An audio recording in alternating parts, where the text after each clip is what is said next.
You're tuned in to the Zealous Podcast, the show that's all about the pros behind the pros. I'm Rocky Snyder, your host, and this week, Serra Tumay is joining me. She's the head nutritionist for New York Red Bulls. That's right, the MLS team. She is actually going to be putting me through a little bit of a cooking class with a couple of recipes that she drums up for her players to keep them all jazzed up with power and speed. But before we get underway, remember, Setanta College is a place to go to get your master's degree of science in applied sports, biomechanics, and movement science, or a master's of science in performance coaching. There's also one in applied sport and exercise psychology, as well as sports injury and return to performance management. Just go to setantacollege.com. You can get 10% off tuition with the code RS10, RS10. And be sure to click the subscribe button before this gets underway right now, and enjoy the show. Yes, that's right. I got my apron on, rocks rotisserie. I'm in my kitchen because Serra here is going to be giving me we're going to kick it off with a little bit of a cooking lesson. We're going to work on some healthy snacks that she prepares for the New York Red Bulls. First, Serra, welcome to Zealous. Appreciate it. Thanks for having me. Yeah. Now, we've got a little bit of cooking time that we need to get one of our recipes going right from the get-go. And once we get that once you take me through this whole process, and we get it in the oven and all that, I want to hear all about you. But just to kick off the show now, we're going to be doing banana oat bread. Is that what you call it? Correct. Yeah. So banana bread is one that we'll always have on our pre-match menu with the carbs. And it's a fan favorite. So I figured that would be one that we could share today. Perfect. I got to share with you one of my son's friends. His mom is notorious for her banana bread. Takes it on surf trips with us, and I got to say that stuff is addicting. All right, so we've got oat flour and 2 cups. Is that what I'm supposed to put in there right now? Correct. We'll do 2 cups of the oat flour. Okay. And is it important that it has to be oat flour, or can be other flour? What do you think? It can be other flour. It's just this recipe is the oat flour. And then obviously with different teams or different individuals have different allergies. So that's why this recipe is pretty basic and you can throw nuts and dark chocolate in it if you want. But again, with the allergies, it's sometimes better to stay away from some of those things. Okay. Now, I think I jumped the gun. I just started with oat flour, and I think you're going to correct me here. I probably should have started with like bananas and milk or something. Is that correct? Why don't you just tell me what to do? I am your slave. No worries. Yeah, let's start with the wet ingredients first. So we'll do the mashed bananas, about 1.5 cups of that, which I think should be about 3 to 4 bananas. 3 to 4 the riper, bananas. the sweeter. So the browner, the sweeter it'll be. Oh, is that because sugar comes out when it ripens? Correct. Look at that. Got it. I got to say, I know it's going to sound weird, but I'm not a big fan of bananas just off the vine and off the peel. In fact, I don't know, it's a childhood kind of issue, I guess, but I've never been fond of it. But that's okay. I love banana bread. Banana nut muffins could be favorites of mine. But if you ask me to eat this raw right now, you're going to see a face that you do not want to see. It's hard enough just in the camera itself. Okay, I got 3. What do you think? 4 bananas? Yeah, let's throw 4 in there. Okay. So here's a question. How do I speed up the ripening process?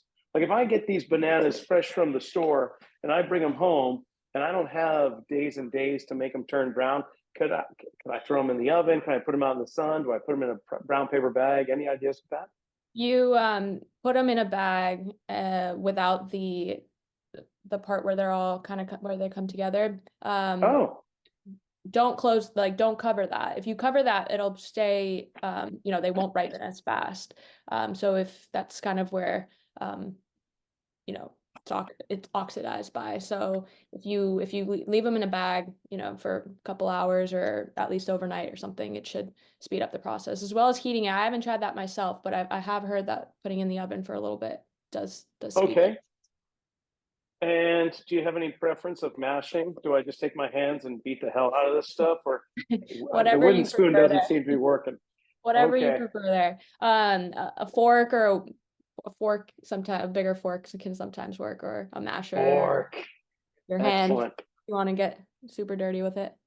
Yeah, again, bananas and I, we just don't have that great of a relationship. So, okay. Oh, forks work great. Okay, so then after I've mashed these bananas up, We're gonna put the what milk do I in. ask? We're gonna put Okay, the how? milk in. It's half a cup there. Okay, and we're talking cow milk, or are we talking? I mean, there's so many different types of milk out there in the market these days. In fact, I've got some oat milk. I don't know if that's something that is, or do you just do regular milk? We stick to regular milk again, with the allergies, with almond milk and things like that. We'll stick to regular milk. Also, the protein content is higher in that, as well as soy milk, if that's the alternative that All if right, you want to use an alternative milk. But for this one, the recipe calls for half a cup of the milk.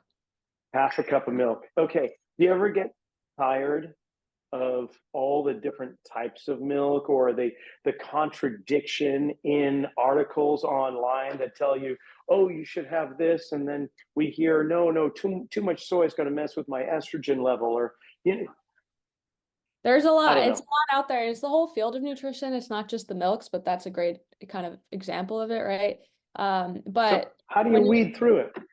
right, it just depends on what that person kind of needs. If it's a little bit of milk in your coffee, for example, a splash of milk, it's not going to make or break anything. Obviously, if you're allergic to something, you want to stay away from it. If you're lactose intolerant, it's probably best to avoid, whole cow's milk. But otherwise, it's just person dependent, sort of what they're looking for, what state, like, when you're cooking, a lot of things cook out, et cetera, et cetera. So, you know again, with this one, it's 2% milk, with the fat content and how it works with the food science and the baking. It seems to be the best kind of avenue to go. But All again, if right. it's someone that's vegan or avoiding cow's milk, there's definitely different ways to go about it. Do you have a lot of that on the team? Do you have a lot of food allergies and people that have these unique preferences? Yeah, so I've been on a team where we've had no food allergies, no dietary restrictions, and it was free for all. It was amazing. It was so much fun. So a lot we could do with it, but with our current state, we do have a few allergies that especially going ahead to hotels and things that we have to be very careful with. Oh, I bet. I bet. Yeah, we've got several in the family. It just makes you more versatile, doesn't it? Definitely Right? have to get a bit creative with things. Okay, so I've got my bananas all mashed up All and right, half a cup of milk in there. let's go ahead and mix that until it's combined, and then we'll continue adding ingredients. So after that, Okay, we'll add the sugar. Once that's okay. mixed, so a third a cup of sugar. All right, now here we go again. I got two different types because we've got food allergies in this house, but I've got the organic brown sugar, but I've also got the date sugar as well. Any preference there? No, I think it's just, again, there's just so much out there and so much confusion, with, I'll have clients or even the athletes kind of asking me what certain things are.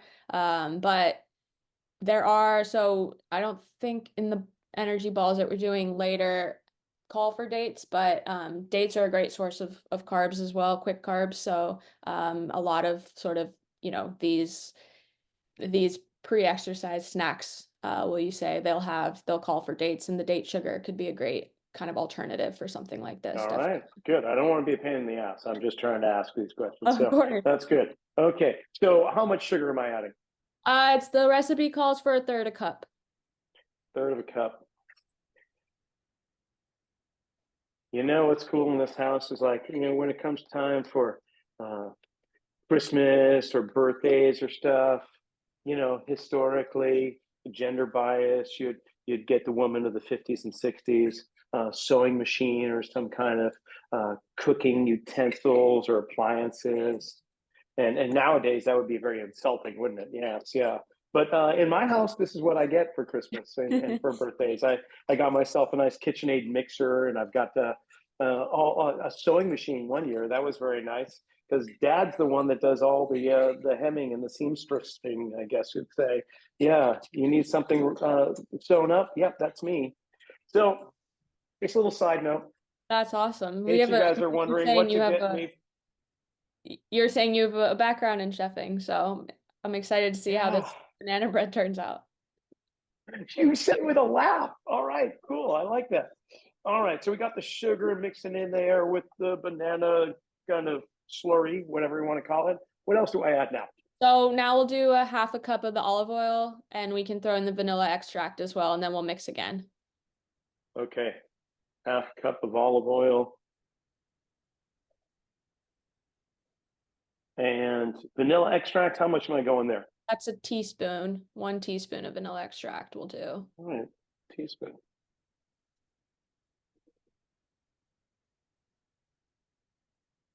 Perfect. Look at that. There we go. The one nice thing about being the cook is you're not the dishwasher.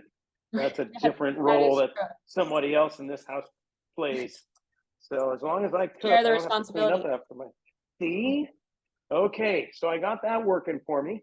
Awesome. What And else? now we'll add in those, we'll get back to the oat flour that you were so eager Oat to add flour. earlier. I know, right? Way too fast. Sorry about that.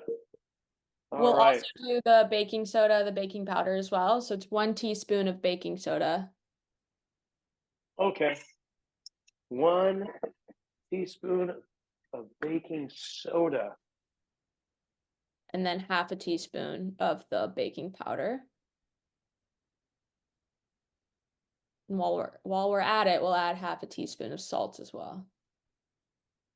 All right. Baking powder. Half a teaspoon? Baking powder is half a teaspoon, so is the salt half a teaspoon. Yeah, got it. What's the difference between baking powder and baking soda? It's the alkaline content, so it helps kind of again with the bread component of it. It's a bit of the rising component of it. Well, that was not the answer I was expecting. Interesting. Alkaline component. All right, cool. Okay, I just started mixing this bad boy up. I like it. Oh, and I know banana oat bread wouldn't be the same without probably some chocolate chips, correct? Correct. It's an optional addition, but if we want and have them on hand, we could do 2 Oh, tablespoons into the damn dark straight chocolate. we are. Oh yeah, just two, huh? Only two? I mean, yeah, we'll stick to 2 for now. Okay, cool. I like it. We'll save the rest for the balls that we'll be making. All right. 2 tablespoons? Correct. Just 2 tablespoons, right? Okay. Yep. I see you adding a All little right. extra. Well, it just kind of fell off the spoon. I don't know how that happened. All right. It just didn't seem like enough. But okay, the interesting thing, there's no eggs involved in this recipe. Right. Again, this one, we stayed away from the eggs for the allergy purposes, as well as, any vegans on the team and things like that. So being able Those to damn vegans. accommodate, They accommodate ruin for all the everyone. fun. Okay, I've got my baking pan and Awesome. I have preheated my oven here. Perfect. There it is right Grease, there grease to the pan 325. briefly, and then Okay, you know we'll what? put look at Coconut that. spray, are we good with that? Perfect. Yeah. All right. The one thing about coconut spray, I won't say where I get my coconut spray from, but it rhymes with braid or hose. And hey, oh, there we go. Every now and then, the coconut spray, the oil itself congeals or hardens, and then you can't spray it out of the can. I guess I got to stop being lazy. Okay. And then we're just going to pour in the batter here and Correct. put it in the oven. Correct. Fantastic. All right. We'll Somebody check can on lick it the a bit spoon later. later. Beautiful. All right. Here we go. How's it smell over there? So good. Give me another 20 minutes. This thing is going to be golden here. All right. That's it. Oh, yeah. Yeah, I got my assistant here nearby. He heard the words licking the spoon. There you go. You can lick that. All right. Okay, just kind of move that around there so it levels off. Hey, look at that. We'll pop it right in there. A good lesson is check to make sure there's nothing in the oven before you put something in there. So I was roasting some vegetables not too long ago and I left it. So, all right. And in we go. Perfect. Woo! Well, that didn't take long. What was that? That was like a 10 to 15-minute prep time. And we're going to bake that for About 45 to minutes. an hour. Yeah. We'll check Perfect. on it. We'll take it out. Check it at the end. All right. So let's talk about you, though. So how did this all begin for you, Sarah? Did you just hang by one of your parents in the kitchen and get into cooking and decide nutrition and dietitian? That's the route what I want to go in, or what? No, actually far from that. I have a background in sports, so I played soccer. I, played a bunch of different sports growing up, but soccer was always big in my family. We have both my parents are Turkish, so Turkish background. Grew up playing soccer, and I got the chance to go to a few camps with the Turkish national team, and it wasn't until my sophomore year in college at one of the camps in Turkey, sorry, it was actually in Germany, but with the Turkish national team, that there was a staff dietitian that traveled with the team. And she, did a nutrition presentation, was at all of our training sessions, at meal times, obviously, did individual sessions. So that was actually the first time that I was exposed to sports nutrition. I think I always knew that I wanted to do something in sports medicine. I was on the pre-med track in college and thought I wanted to sort of go the physician route, but when I was introduced to sports nutrition, I kind of started using a lot of her recommendations on myself and saw improvements in, strength and endurance and things like that. So I was really drawn to it. Decided to minor in nutrition. So my junior year, I decided to minor in it, and then went on to get my master's in sports nutrition, and that's kind of launched my career there, and then became a registered dietitian, and now do it for a living. Wow, that's fantastic. Love when you find your passion and you can actually create a career and a pathway for it.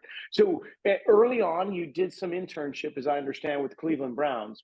How did you get that position, and what was that like? Yeah, so to become a registered dietitian, you have to do a series of hours, sort of clinical, community, food service, and that's across the board, across the country to become a registered dietitian. And there, I did a few weeks with the Giants in New York, so that's where I was doing my internship at the time. And from there, I landed a seasonal position with the Browns. So I knew nothing about American football, kind of going into both of those jobs. Knew enough about nutrition to get me the roles, but nothing about American football. And so sort of it was an interesting time. Really, was very eye-opening, and obviously it's a very interesting sport and unique needs for every position group. And so that was it was and yeah, it was really launched my career and helped just because you have the power side of things, but also some endurance involved with some of the position groups and things like that. And then catering to obviously such a large team as well as staff that travel. It was just a great sort of initial first step for me. Well, I'm curious. You mentioned power and endurance. What is the difference nutritionally? Like, what did you have to cater? What did you have to create for the athletes that were like the positionally the linemen versus maybe the secondaries or perhaps special teams? I mean, what's the difference there? Right. Since there's a bit of obviously body composition differences, you're trying to keep them in line with their needs. And so, um, a 300-pound athlete looks very different, or their meal plan looks a bit different than sort of the, your 200-pound athlete, for example. And so that part of it is obviously the size of their portions and then how often they're eating, and a little bit more sort of leeway with what they're allowed to eat, depending on obviously their body composition. And obviously it's also a shorter season compared to a lot of different sports, and soccer that I'm in now obviously is basically a year-round sport. And so um sort of giving them recommendations when they're on their own, and more education, because they're also, some of them are much younger athletes, and the average sort of playing careers in football is much shorter than some of the other sports that I've worked in. So a lot of education, and then a lot of sort of helping them outside of the facility, just because they're not with you for that many months out of the year. And you're dealing with academy players as well, not just the Major League Soccer players, the first team? Correct. Correct. Yeah. So with overseeing the academy, our second team, and then the first team as well. And So therefore, you've got players that have left their home when they were 15, 16 years old or so, and now they're living at the academy, doing the player development, and hopefully they've had clean, wholesome food choices at home, but that's not always the case. And so really, I could see you in, I'm not going to say a maternal position. I don't mean it like that, but you are in almost a parenting educator. Here's how you're going to eat well when to develop into the player that you are. And some kids have been living on fast food or processed foods. I'm sure it's quite a process, isn't it? definitely. And I think not only in the academy setting, but the collegiate setting as well. When you're leaving your house, when you've been catered to by your parents or whoever you sort of are growing up with for so long, and then you're now all of a sudden on your own in college or again in the academy setting. It's hard. I mean, you're trying to cut corners. You're obviously living on a budget a little bit, or dining hall options and things like that. So it's really tough. And so again, that education component of it is really critical. And I think that's something that was missing when I was growing up. I relied a lot heavily on my parents for making my food choices, and then kind of hearing from coaches what I need to be doing. But it's kind of what we touched on a bit earlier. There's just so much information out there, misinformation as well as accurate information. And so kind of bringing it all together and being able to do this now as a living and giving back has been really rewarding and special for me.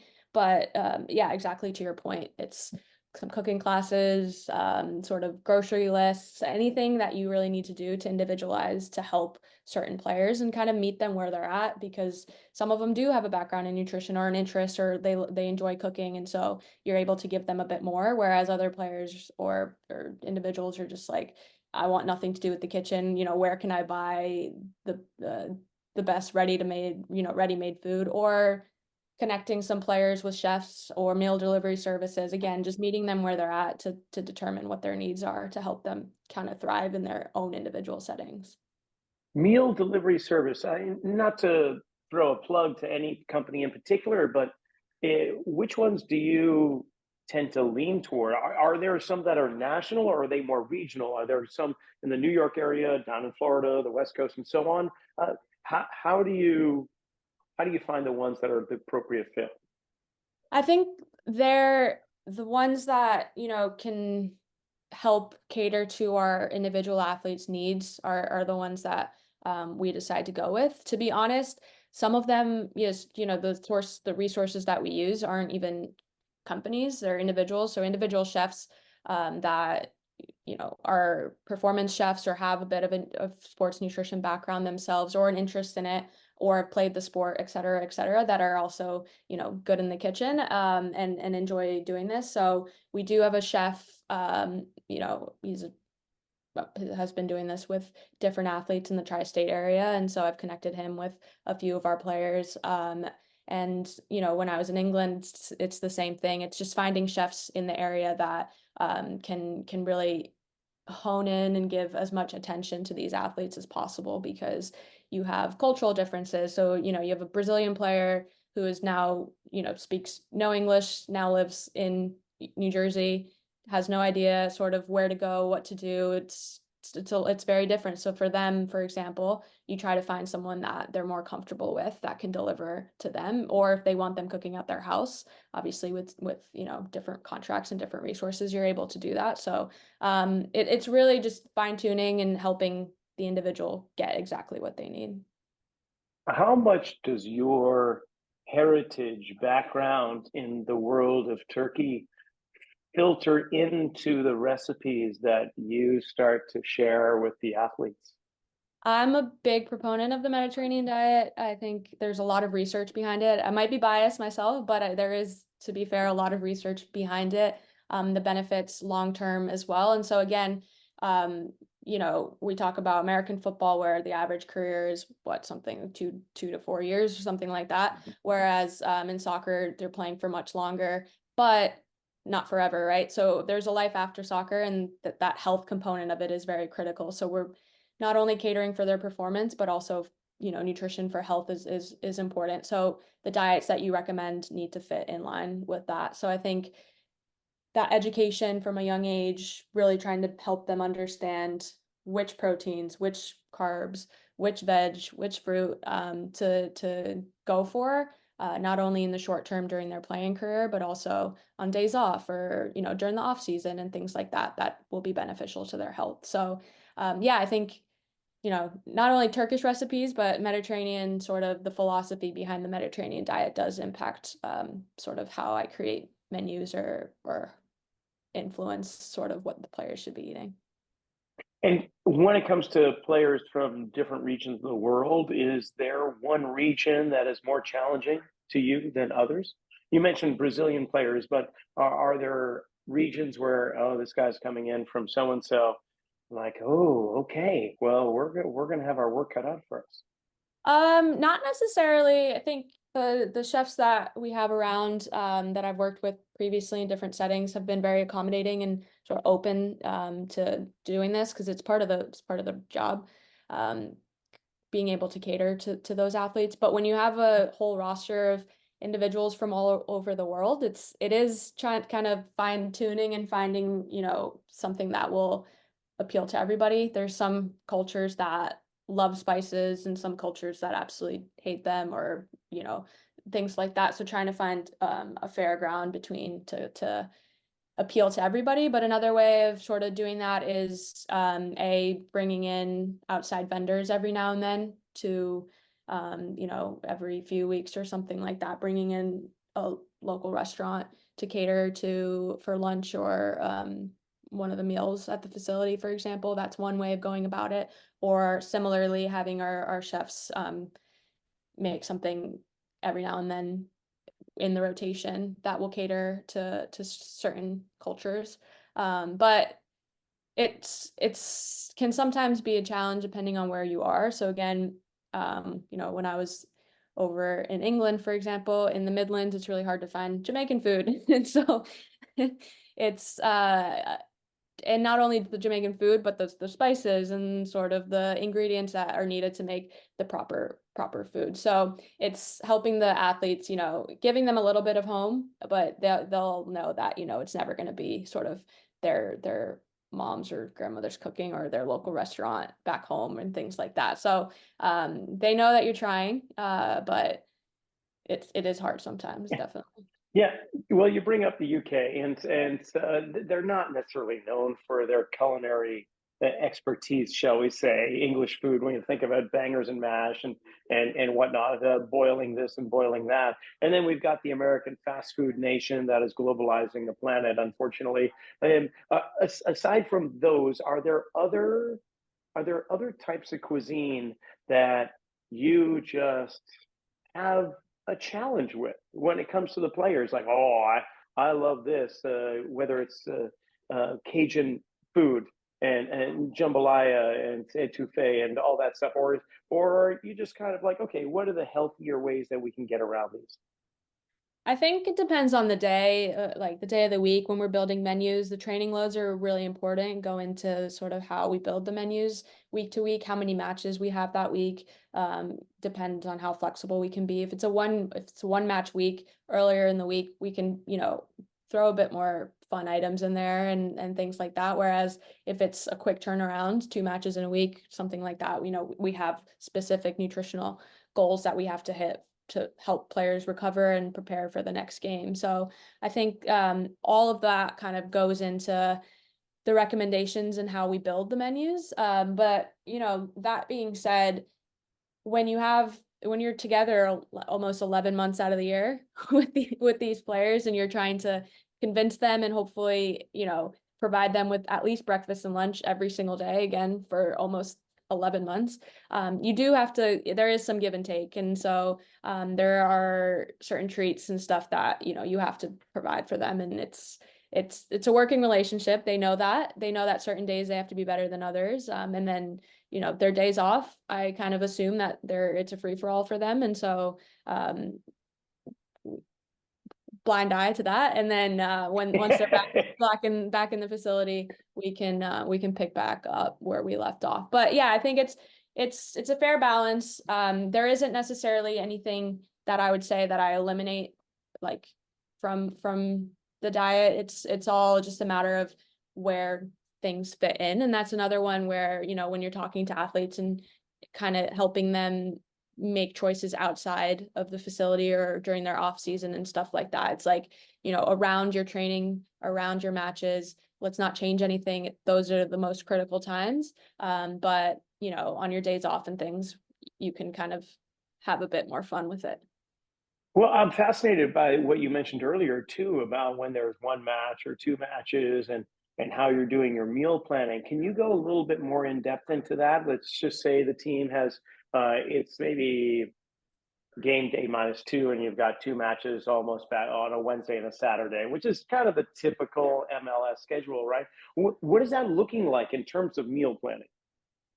Yeah, I think we'll start with the match day -1, and that's always so the Wednesday, if it's a Wednesday match, the Tuesday would be a match day -1. And so it's really important on that day, obviously, to get the amount of carbs that they need. So it'll be a menu that is heavier on the carbs. You're still providing protein on that day. You're still providing the veg, but as you're getting closer to that match time, the carbohydrates are your focus, and not only through food, but there are beverages, carb drinks, juices, and things like that that can supplement some of that to help them meet those goals. And then you play the match, and then after, that's the time where you're kind of, my philosophy there is to be a bit more lenient because we want the players to eat. If you're giving them, we need obviously carbs and protein for that recovery, especially if it's a quick turnaround. We still have to focus on the carbohydrates to replenish the glycogen stores immediately. And so, yeah, I think we can be a bit more lenient, especially on those for those meals, in providing them something that they're more likely to eat. So another one that we go to is sort of like your build your own Mexican bowl, because that seems to be a fan favorite, or similarly, like, Italian pastas, and including your proteins in there, but making sure that you're hitting your carbs.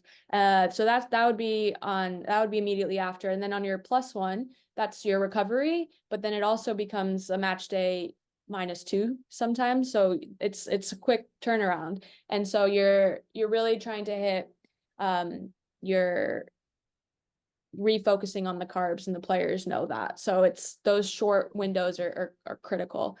It gets hard. Interesting. I would think that you would kind of bump up a little bit of the fat intake or collagen or something in terms of recovery and restoration, but you're bumping the carbs back up on a match day +1 if it's Definitely, also yeah. a match day -2, right? Yeah, it could be a -2, it could be a -1 sometimes. It just depends on the schedule. And so because of that, yeah, quick turnaround, you're trying to replenish those glycogen stores to go again as quick as possible. It gets a bit challenging though sometimes when you have a roster of, say, 20 players, but you have two matches, and so sometimes the manager wants to change the lineup, sometimes the manager doesn't want to change the lineup, and you don't really know that until right before. So the entire sort of roster is now preparing to be able to play the 90 minutes, because sometimes you don't know sort of the starting 11 until a few hours before the match. So that prep work is critical, and it gets to be a bit challenging nutritionally. Maybe some people don't think about it, but when you're thinking of like body composition, and if you have double matches every week and you don't really know how much playing time you're going to get,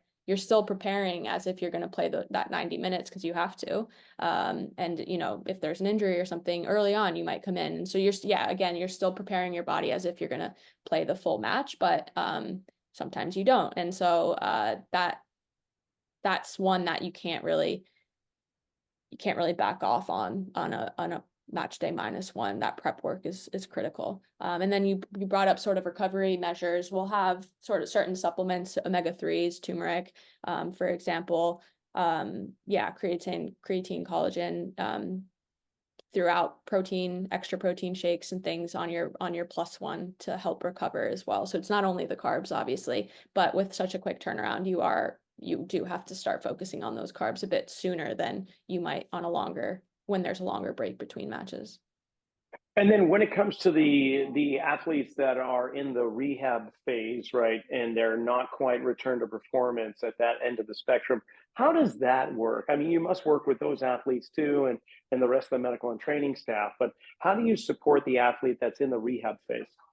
Yeah, definitely. And I think their diets look a little different. If it's someone that unfortunately requires surgery, for example, you'll have to talk to them about sort of the needs right around that operation. Your calorie needs actually go up because your body's catabolic, and so some players are like, oh no, I'm having surgery, I'm not working out, I need to cut X, Y, and Z out of my diet. It's like, no, that immediate phase, you actually need to increase your caloric intake a little bit, but then backing off, throughout your rehab, when things, when you're starting to repair, you're still focusing on, your protein intake and other supplements that we might throw in depending on what the injury is per se. But helping the athlete understand that their caloric needs will fluctuate throughout the entire sort of rehab process, depending on how long that process is, what the injury is, et cetera, and how much they're able to do during the rehab process, either, weights wise or cardio wise. All right. And when it comes to sports science, we've got a whole bunch of different silos that fall under that category: sleep study, nutritional support, GPS tracking, and so on. How, if any, how is sports science playing a role in supporting you or guiding you or providing insight? Is that occurring? I know it's still so young for the most part, but is there an element that your information that you're gaining from these other professionals within the team that give you a little bit more insight as to what you're doing? Definitely. It's very, we have an interdisciplinary team for a reason. It's medical and the performance staff. We will meet every day, and it's important that all our information is shared across the board as appropriate, obviously. But that's the best way to really individualize everything. And sort of nutrition falls under both realms, because you'll have sort of from the medical side, you'll have your bloods, the injury reports and things like that, where nutrition obviously is important.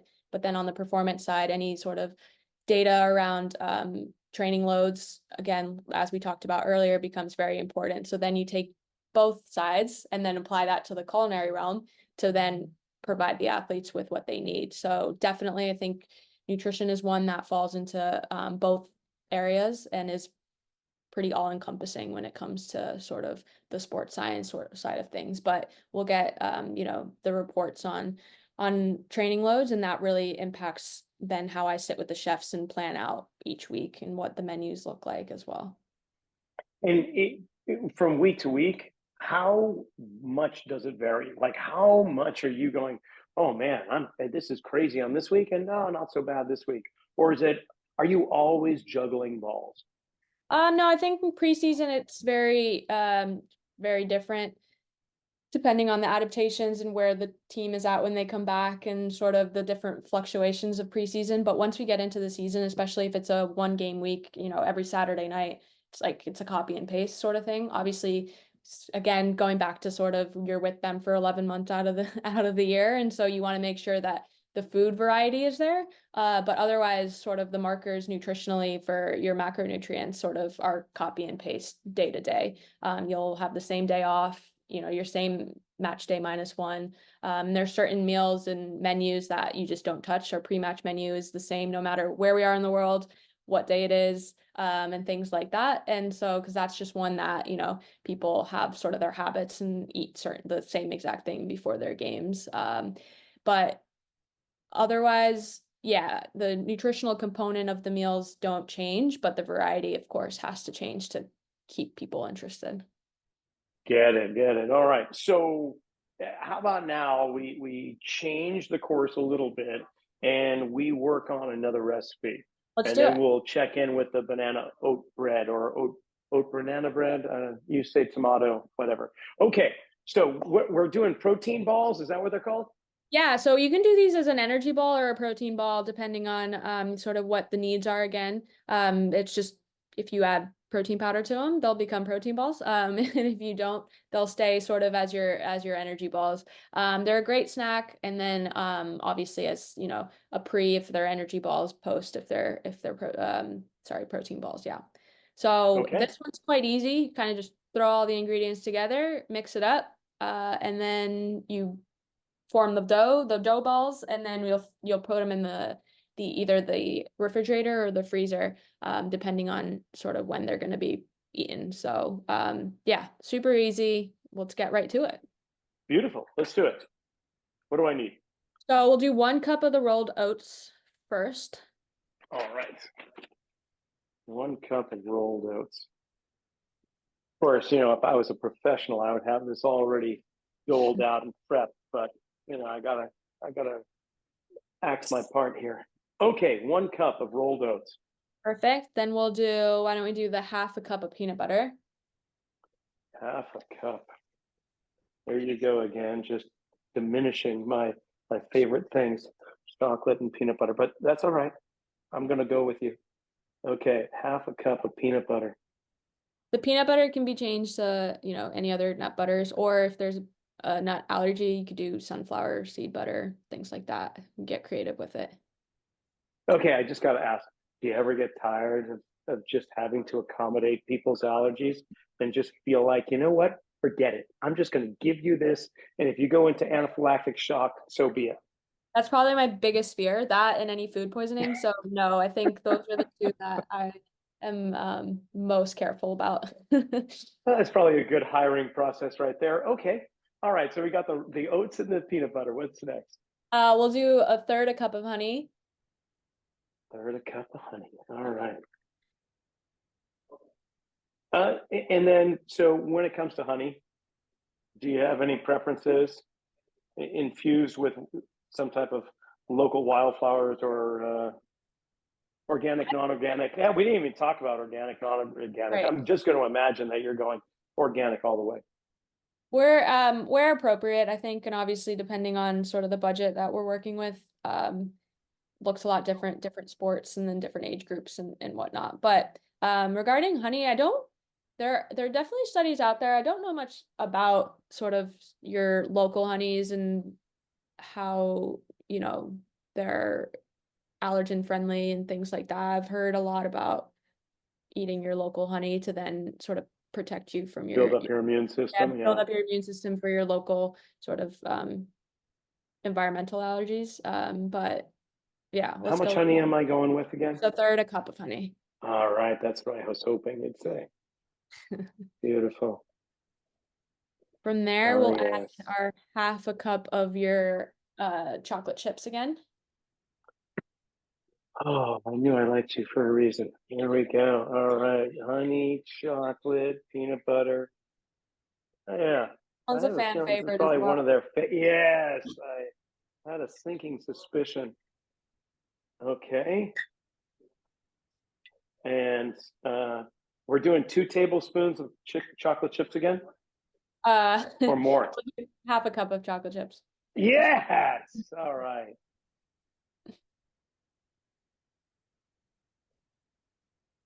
All right. There we go.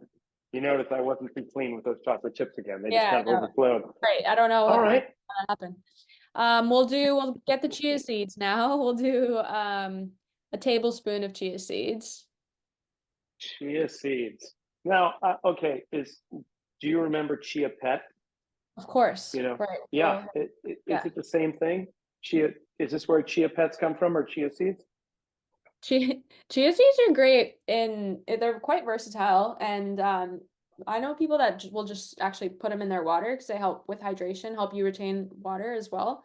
Hmm. So you know, Yeah, that's your not me. overnight oats, chia pudding, things like that. They're quite versatile and they're great to include. Yeah, excellent. So I can that's see a lot of dental floss. They yeah. probably have just a nice combination with that company that makes it Johnson and Johnson and dental floss and Trader Joe's chia seeds. How much am I doing here? Yeah, you're doing that's way too much. You're gonna do a tablespoon of that. So glad you said that. All right. A All cup. right, there you go. Yeah, a cup of chia goes a long way. But hey, Um, if it allows more growth on the top of my head, I'm going for it. Just like chia pet. We'll do a teaspoon of vanilla extract as well to give a little bit of flavor. So I think I was telling Teaspoon. you this, but I tried to pick two recipes that have sort of crossover with their ingredients to make it easier for everyone as well. Nice. All right, a little bit of vanilla. Okay. Finally, we'll do our chocolate whey protein powder if you have. If not, we'll make energy balls. Oh, no, hold on one second. I think I've got just what you need.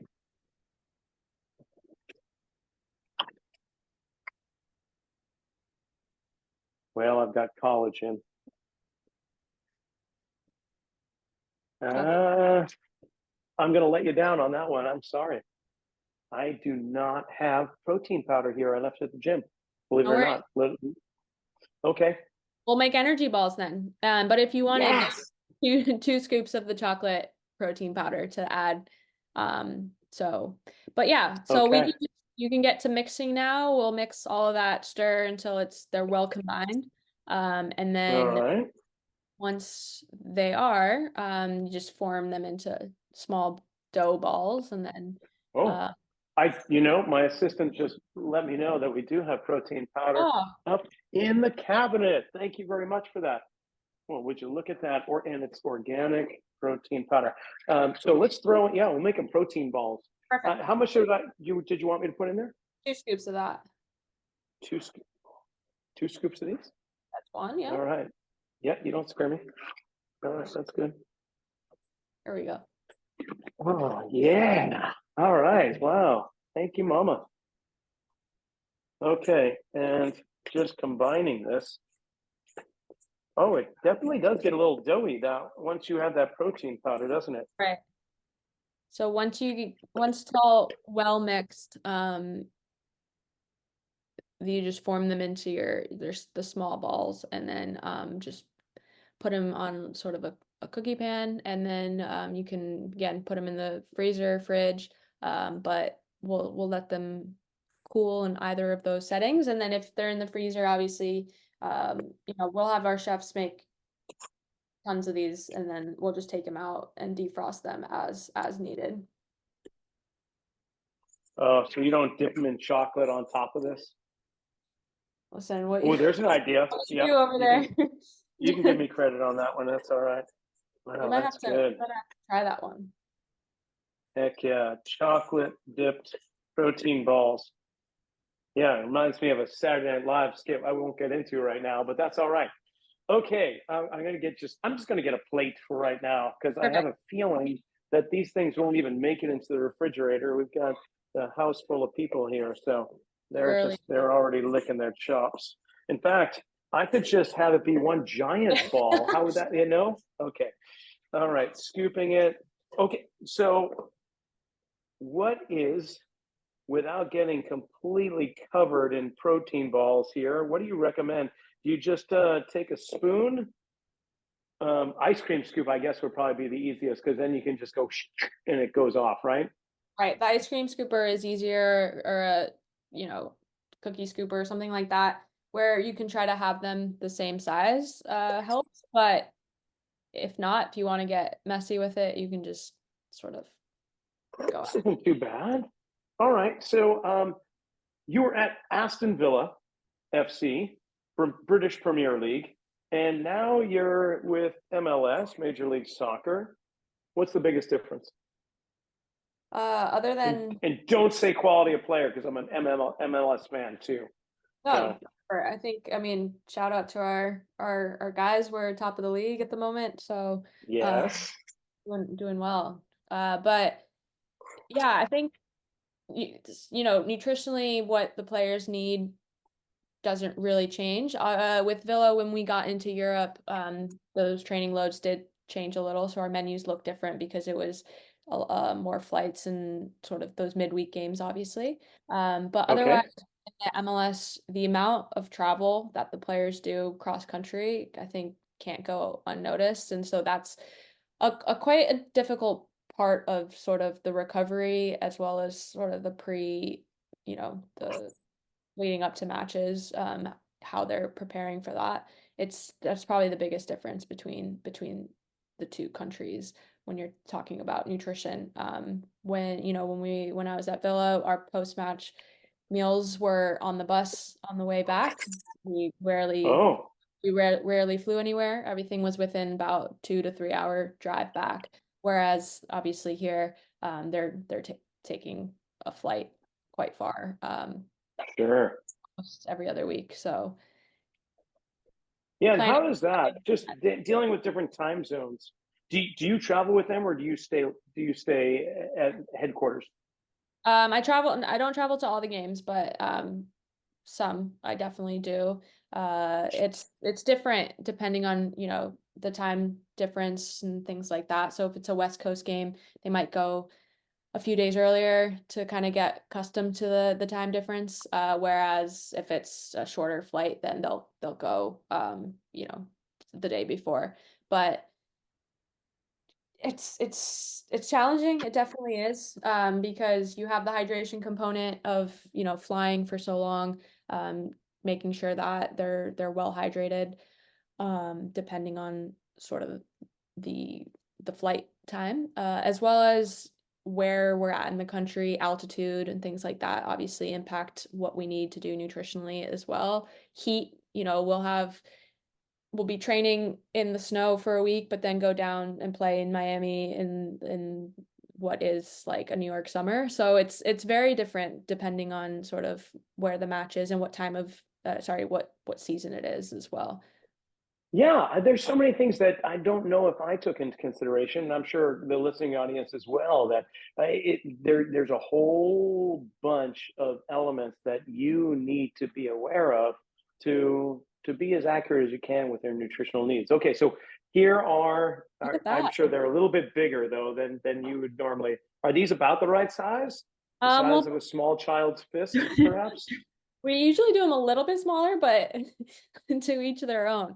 Um, no, they look delicious. I hope they are delicious. I hope so too. And right now, oh, that banana bread's going to be done in or oat banana oat banana bread. Yeah, that's going to be done in just a moment. So this has been fantastic. I am not going to go hungry this week. That's for sure. I am. Yeah. So I've got what six? I've got about 9 or 10 of the protein balls here on a small plate, and I've got a little bit more in the bowl I'm going to make. But this would easily make at least a dozen, probably 20 normal size, but a dozen healthy ones. Do you put them on wax paper, or do you just leave them on a tray and then they'll just pull off pretty easily? Well, if we're refrigerating or freezing them, they'll be on wax paper just so they don't sort of all stick together. But yeah, when you're serving them, they go so quickly that it doesn't matter what they're on. Right on. Sarah, this has been so fun for me. I hope it's been equally fun for you, or at least entertaining as I make a mess in my own kitchen. But if people want to follow you, because you have your own, do you have your side business that you see athletes and non-athletes alike, that you help them with their nutritional coaching? Correct. Yeah, it's called Tohum Nutrition, Tohum. It's the Turkish word for seed, and so sort of that sprout is kind of where I got the idea from. But yeah, I also see a few clients on the side, mainly your active individuals or athletes, and things like that. But yeah, my you can find me at Tohum Nutrition on Instagram, or on Twitter as well. So this has been absolute pleasure. I'm kind of jealous that you have all that food over there and I'm so far away, but let me know how it is. Send me some I'll put pictures one so in that the I can try as envelope. well. I'll mail you one. But I'll make sure that the links are in the description below the podcast for sure. And if you have somebody in the audience right now that's like, oh man, I definitely need a dietitian, nutritional coach. Do you do consultants online, not just in person? Yeah, mainly everything that I do on that for that business is remote. So definitely we can do it's the initial sessions, follow-ups, and meal plans, as well as any like recommendations and things like that. Luckily, a lot of that can be done sort of remote and provide a resource for anyone that's kind of struggling in that realm or looking to either put on some muscle, lose some fat, things like that to help them perform better. So anything performance nutrition based, I've got you. That's awesome. Yeah, so here we are. We've got the banana bread. I think it is almost time to cut it in. Now, you did recommend taking a toothpick and pushing it in, and as long as nothing comes out, it's going to be ready. But I just wanted to show you, the listening audience and the viewing audience, that it actually worked. We did it. Despite my best efforts, I have not sabotaged this. So, Sarah, I can't thank you enough for coming on, giving me a little cooking lesson and meal prep and all the insight and advice that you're sharing with the MLS players with New York Red Bulls. Man, hats off to you. Thank you so much. Appreciate it. Thanks for having me. And that's a wrap for this episode of the Zealous Podcast. I want to thank Serra Tumay for coming on, as well as the New York Red Bulls for allowing this to happen. I am going to sit back and enjoy some of these sweet treats that she got me to make. But while I'm doing that, remember, Setanta College, it's actually where I'm going to school to get my master's in sports injury and return to performance management. But I've got a whole bunch of colleagues in the professional sports world and college sports. They're enjoying applied sports biomechanics and movement science, performance coaching, and applied sport and exercise psychology, all master's programs at Setanta. And if you get the inkling that you want to do that with us, then hey, 10% off tuition if you go to setantacollege.com and put in RS10 in the coupon code. We'll see you next week.